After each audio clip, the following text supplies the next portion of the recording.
John McMullen at JF McMullen. Appearing via the Boardwalk Honda hotline will give us the couple of storylines for tonight, if there is a whole heck of a lot of storylines, because as the game gets closer, John, it's seemingly less and less likely that we see a lot of these guys play. We still don't really have an answer on Wentz, but I'm assuming we don't anticipate, I should say, seeing him tonight, right? We've kind of looked at that to start this conversation off the last couple of days. But now that we are at game day, do you anticipate Wentz tonight? I wouldn't play him, but if he does play, and it'll be 8 to 10 snaps. So I kind of said before, it doesn't matter either way. If he's going to play, it's going to be real quick, and you hope to have a long, sustained drive, and that'll be it. If not, and he's not playing, I don't think there's any concern about that either. This is for the young players, and this is for the players you want to evaluate, and the Eagles know what they have in Carson Wentz. So if he's out there, it's just to dust him off, basically. And I don't think it's a big deal either way, to be honest. Yeah, no, I think we talked about this here. I think most fans are at the point where they don't want to see Wentz play anyway, right? We kind of need to learn a little bit more about Nate Sudfeld, and I guess he's going to kind of be the storyline of preseason for me anyway. Can he handle being the main backup after needing to fill the shoes of maybe one of the most popular backups in the history of the game? Yeah, you can say that. Did you see my Twitter arguments today? We've gone a whole new level of Nick Foles love in Philadelphia. But, this is the summer of Sudfeld, and it is more than success or points scored. You want to see how he handles the offense. And by handle the offense, process, make sure everybody's lined up correctly, make the correct reads, because there's going to be some sloppiness in the preseason when you're constantly playing with different people and young players and guys who haven't played together for a long period of time. So you expect sloppiness. But what you want to see from the quarterback is sort of a control over the system and an understanding of where he's supposed to go. So it's not necessarily success or failure. I wouldn't jump off a bridge if the numbers aren't good. I think you just have to see, can he handle the offense? Is he ready to understand and run things? John, I think the excitement that people have to want to see Miles Sanders tonight is a good thing because it goes hand in hand with the excitement, in my opinion, of evaluating Andre Dillard. I would think Doug wants to see Miles be able to run the ball, see how he does in a real sort of game environment. Then you got Corey and Josh and whoever might be in there competing, which is a big storyline. But the thing with Andre Dillard is people want to see his run blocking and his strength. That was an area that everybody said coming out of college is where he might be behind the eight ball. So it seems like a good chance tonight to evaluate both Miles as a runner and some of the other running backs along with Dillard as a run blocker. Yeah, sure, and I would add J.J. Arcega-Whiteside in there as well. You want to see the young players. That's who this is for. Get them out there for the first time. And you're right about Andre Dillard. Watching him in practice, he's just a natural pass protector, and that's understandable because that's all he did in college. Mm-hmm. And he's really ahead of the curve from that standpoint. But as a run blocker, like all young players, he needs some work. And like all rookies, needs to get in the NFL weight room and start developing that functional football strength they always talk about in the NFL. And that kind of stuff comes with time. But the athleticism and Jeff Stoutland has compared him physically to a young Lane Johnson. So that's a positive sign. But it takes a while to get there. It takes a while to turn into Lane Johnson. But the tools are there from a frame and a standpoint of the ability to add strength and weight. But as a pass protector, he's just really good. And Miles Sanders, people are so excited. I've already seen the Shady McCoy comparisons. I'm going to hold off on those for a little bit. But he's clearly got the explosion. Now you have to see the intricacies. And it seems like we're always talking about this with young running backs. Pass protection, number one. You can't be on the field if you can't protect the $108 million quarterback. And then can you run the routes as a pass catcher? He does have the natural ability to catch the football, but there's more to it than that as far as route running and understanding where you have to be at certain times as an outlet receiver. The thing about Arcega-Whiteside that you brought up and how people are excited to see him is that mine is a little bit tempered because, I mean, he could go out there and catch 4 touchdowns tonight and, have 150 yards and have a great preseason. But I'll always wonder, no matter what he does, how he's going to get on the field significantly during the season if the top 3 guys are healthy. Yeah, and he's not. But we all know at the receiver position, something's going to come up. It might be a hamstring, and Deshaun Jackson's history. That's probably going to rise up at least for a week or two. So you need depth at the position. And if you look at Jordan Matthews last year as the 4th receiver, you're still getting some time even with the regular offense because those guys need a blow every now and again. Mm-hmm. Might only be 20, 25% of the snaps, but that can be significant in situations especially. And you can imagine an offense just on paper of Arcega-Whiteside and Jeffrey and Ertz and Goddard in the red zone. I mean, that's some impressive length if you put all those guys on the field at once. Do you anticipate Sanders playing tonight?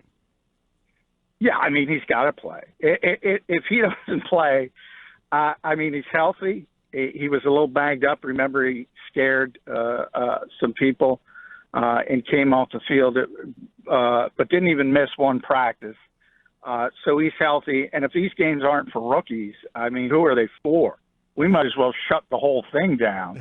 If people are saying not to play Miles Sanders or Andre Dillard or Arcega-Whiteside, I mean, this is exactly what these games are for, to get these guys and ramp them up and see how they look in pads and against other NFL talent from outside of this city and what they've just been practicing against. Yeah, just because of the injuries that he's had and just kind of, we want to bubble wrap everybody. I mean, he's a guy that I think, while people don't want to see Wentz, I think they do want to see Sanders, but I can see the Eagles saying, he's been banged up, he's had some injuries in his past, maybe we just hold off on him tonight. Well, nothing serious. I mean, the hamstring and the spring, and that the Eagles have said that was just being cautious, and they were being cautious at that point. And as I said, he hurt his ankle a little bit and didn't finish one practice, but then he was back the next day, and he was a full go. So he's not hurt, and he's got to learn. I mean, I just talked about the pass protection, the route running, things like that. It doesn't matter how talented you are. You've got to learn these things as a rookie, and this is exactly who these players are for. And as I said, I mean, if you're not going to play rookies in preseason games, you might as well just have joint practices and stop the whole system. This is when they have to play. John, 2 questions on the defense. One, I want your opinion on what you've seen in practice out of TJ Edwards. I was a little surprised that they waived Joey Alfieri early in the process here as one of the guys with people thought might compete for a 53-man as a rookie free agent, Edwards being the other. And then also, and you can start with this one, tonight, secondary, is it going to be Rasul on one side, Sidney on the other, and Avante in the middle to start as a slot corner, or do you see a different kind of pairing? Well, they've been rotating Avante and Sidney every single day. Right. So it's going to be one of those guys starting outside, and it's just a matter of who the 3-down player is at left corner. So that might tell us something and who's ahead. Avante's ahead on the depth chart, but we all know what that means. If he starts at left corner and moves inside, or Sidney just plays inside the nickel, it kind of tells you at least where Jim Schwartz is leaning. So that's an interesting to look at. But those will be the 3 main corners. Well, what's more likely, that Sidney would play the nickel if he doesn't start, or that Sidney would come into the outside and move Avante to the slot? Well, if you're asking me, it should be Sidney. It should be Avante starting at left corner and then moving inside and Sidney playing outside. Now, if Sidney is an outside corner, that's what he does best. He constantly says that when he talks to you. You'll ask him about playing the slot, and he'll say, I'm an outside corner, but. Mm-hmm. And it's improved his versatility. I mean, that's the way he sees himself. I think that's the way most NFL scouts saw him coming out of college. I think that's what he does best. And, oh, by the way, I think playing in the slot is what Avonte Maddox does best. Right. So, to me, it makes a ton of sense. But Jim has been a slave to that rotation to this point. And at times he's had Sidney just in the slot. So, but, I mean, in his defense also, that's what this is about. It's about evaluation. It's about trying to figure out the best pairings you can fit on the field.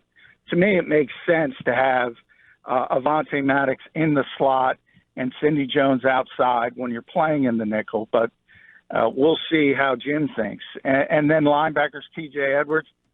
You know, we just talked about Miles Sanders a bit. I think if you're looking at positions that you can't really judge in training camp, it starts with running back and linebacker because you have so few padded practices and even fewer live periods, and that's where those guys stand out. I mean, you can only tell about running backs when they got to break tackles, and you can only tell about linebackers when they got to tackle people. And when you're not allowed to tackle people in practice, it's kind of tough to gauge who's good, who's not, who's going to have the ability to do that. TJ was really good in college as a run stopper. You know, Ken Flajoel told me, watch out for Alex Singleton when the pads come on, because he's a physical guy. And we'll see if that shakes out as well. But, yeah, I think for all the linebackers and all the young linebackers, and even a guy like Nate Gary, who's gotten all the first-team reps with Nigel being out, and Camus now on the sidelines as well. I mean, that's your biggest question with Nate Gary. You know he's a safety from Nebraska. You know he can cover. But can he stand up as a linebacker and run support? So I think it's big for all those young guys. Yeah, now, I want to ask about the corners again, because the last time the Eagles had a bunch of corners that you were excited about. You know, you had Nnamdi, you had Dominic Rodgers-Cromartie, you had Asante Samuel. That didn't work out so well. Is this going to be a similar problem where they got a lot of talent, but don't have guys in the right that can handle the right roles? Well, no, I think they have the roles. I don't necessarily know if this group is as talented at the high end as that group was, reputation-wise at least. Obviously, it didn't work out. But this is just a bunch of young guys with promise. And I think when you look at Avonte and Rasul specifically, when they were thrown into the fire last year, there were some ugly moments, but they learned from it and grew from it. And now you're starting to think, well, maybe they're NFL players. Maddox even more so. I think he's proven he deserves to be on the field, certainly. And then Ronald Darby, people forget, he's going to be a starting corner on this team when he's healthy, when he's cleared. So that's part of it as well. And we don't know what. Jalen Mills is such a strange injury. I'm starting to assume he's going to start the season on the PUP list. So you have options, and when you have options, that's a good thing.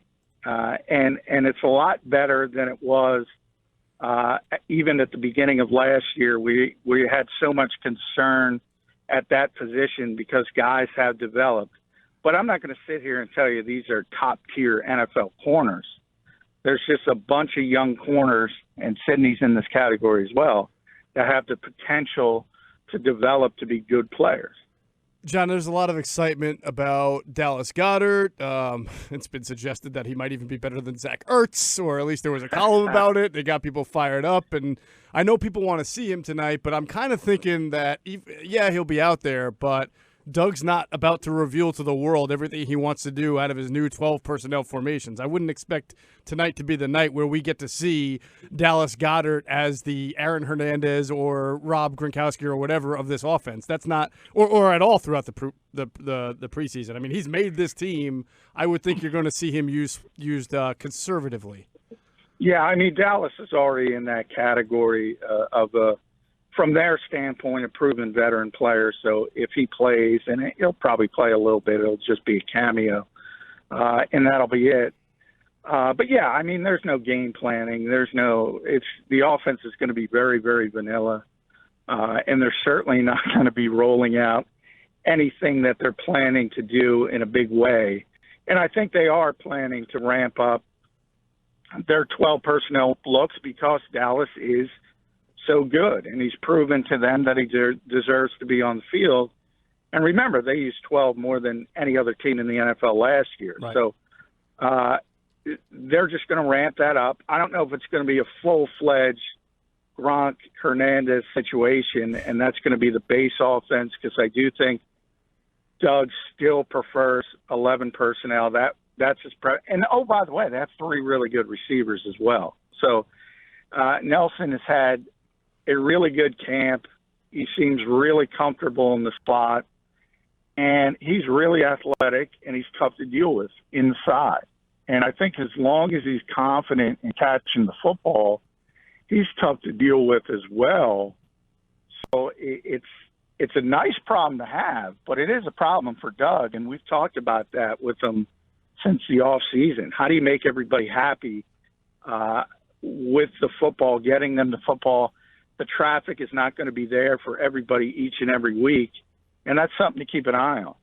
John McMullen at JF McMullen on Twitter at Lincoln Financial Field tonight. Eagles and Titans. The 2 new guys, Scandrick, Cyprian, are they going to get a lot of reps tonight as they kind of work themselves into this defense? Well, they're going to get some reps. Veteran players, I'm not expecting to be out there for 40 plays, but they are in a new system, even though they're proven in other places. For Cyprian, though, it's even a bigger deal because he got hurt last August, so it's basically a calendar year. He hasn't played a football game when he tore his ACL, so he's got to get out there, and he's got to ramp things up, and Scandrick as well, because he's going to be on this team at least early in the season as the backup slot corner with Cravon LeBlanc hurt. So, yeah, I mean, those guys have to learn Jim's system, so they have to be out there. But I wouldn't expect a ton of work for them, but they're going to be out there for a little bit. You know, last year at this time, John, it was really the preseason games where DeAndre Carter started to separate himself a little bit in that last wide receiver spot race. He made the 53-man, then he played like 54 snaps in the opener. I think maybe tonight we get a little bit of clarity. You know, we named the top 4 receivers already about who might be, you know, sticking out or trying to stake that claim for that last 1 or 2 wide receiver spots, because it seems like it's a pretty good race right now. I don't know if anybody's really separated. I mean, we've seen good play from Agadosi, you know, the 6'6" guy. Mark and Michelle has speed. Charles Johnson is a guy who has good resume in the NFL and starred in the CFL. So this to me is pretty interesting battle right there. Yeah, it's a really deep, and you got to throw Greg Ward in there as well. Greg Ward, Braxton Miller. Camp. Yeah. I think, you know, Matt Collins is a guy who needs to be on the field, needs to prove he can stay on the field. Hurt his hip, missed a number of practices, was not back in team drills by Tuesday. So I can't imagine he's going to play. That's got to be hurting him. And you have to start to wonder where the default setting towards him as a former draft pick, where does that end? Mm-hmm. So is he going to be that 5th receiver? And if he is, are you going to keep 6? And then you have to start talking about special teams and what do you like and who can contribute there. And when you throw special teams into the mix, that's where Shelton Gibson excels, but he hurt his ankle. So I can't imagine he's going to play at the link practice. It's kind of muddied, and that's one of the things people should be focused on and see who stands out, because those younger receivers are going to get an opportunity. Charles Johnson being the one who's going to get, to me, a lot of first-team reps probably. But, you know, he's an interesting guy because I've said this to Mike before. You know, he's probably their 5th best receiver if you're just talking about pure ability and a guy you wanted on the field. But as you know, Jeff, when you put together your 53, your 5th receiver, we just talked about playing time for Arcega-Whiteside. Right. He's not going to play. No. So if you're that 5th receiver, you got to help on special teams. And Charles isn't known as a special teams player. So to me, that's his biggest issue. and that will kind of separate guys. So when we talk about receivers and we look at receivers on the field and we think about them catching the football, I think Dave Fitt might be the final decision maker of who he wants on the back end of that roster. Any guys in particular our listeners should be kind of keeping an eye on that you've kind of seen and said, hey, watch this guy tonight? Well, I think the biggest one for me is Josh Sweat. Besides the rookies we just mentioned, obviously you want to see the big three rookies, Andre, Miles, and JJ, and that's understandable. But of the guys that have been here, the Eagles are counting on Josh Sweat. They were counting on him. They thought he had an ability to step up and take a role. That's part of the reason Michael Bennett is gone, part of the reason Chris Long is retired. And now with Joe Osman hurt, it's even more paramount that he kind of shows up and is able to handle a rotational role as a defensive end. So to me, he's the most intriguing guy I want to see because he's got to produce. He's got to be a part of this team and this rotation. All right, the coverage begins at 6:30 right here on 97.3 ESPN. It is Eagles-Titans, Game 1 of the preseason. Merrill and Mike, 7:30 on 97.3 ESPN. John McMullen will be there and recapping it all tomorrow during football at 4. All right, enjoy the game tonight there, John. Oh, I'll love it for the first 10 seconds. The kickoff. That'll be a chore. I can't wait to see his Twitter account next week when Nick Foles and Carson Wentz go against each other. Mano right? a mano. If it's already ratcheted up this week, how about next week?